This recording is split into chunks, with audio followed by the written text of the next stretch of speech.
Just a little walkthrough of this Dirty Hand Tools log splitter. It's only 22 ton. It's a small fella. It's got the Kohler 6.5 horse motor on it. A little table. You had to buy extra. It didn't come with it. Same with that 4-way wedge.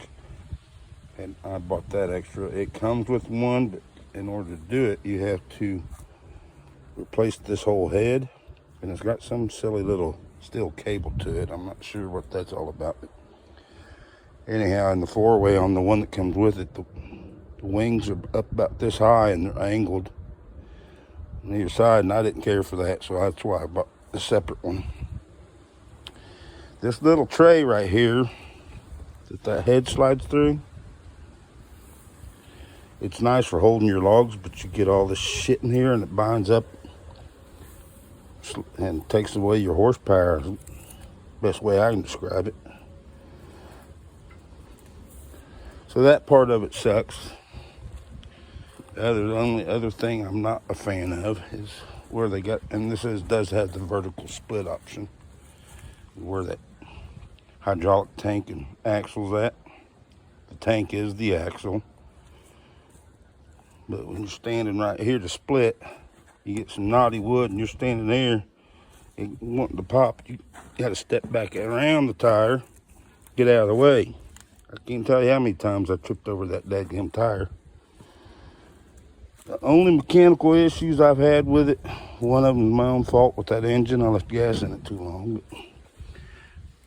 But right there, that race on that wheel bearing popped out. Now, this thing has not been towed behind the vehicle ever since I bought it. I loaded it on the trailer, towed it at home, about 20 miles to the Lowe's I bought it from. I wasn't toting that thing 65 miles an hour down the highway. The only place it's gone in the 7 years I've had it is from right there where I store it to right here, and I hand carry it. So those are the problems I've had with it. As far as the review goes, I'd say under the same circumstances at the time I bought it, yes, I'd buy it again, because it's better than that sucker. That bad boy right there will wear you out.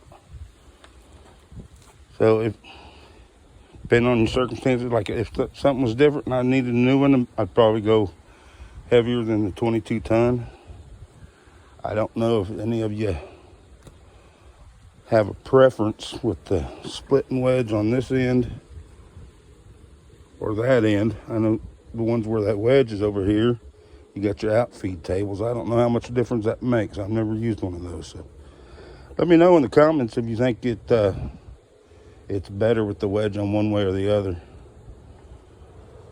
All right, we'll holler at y'all later. I'm gonna split some wood for you and we'll get back.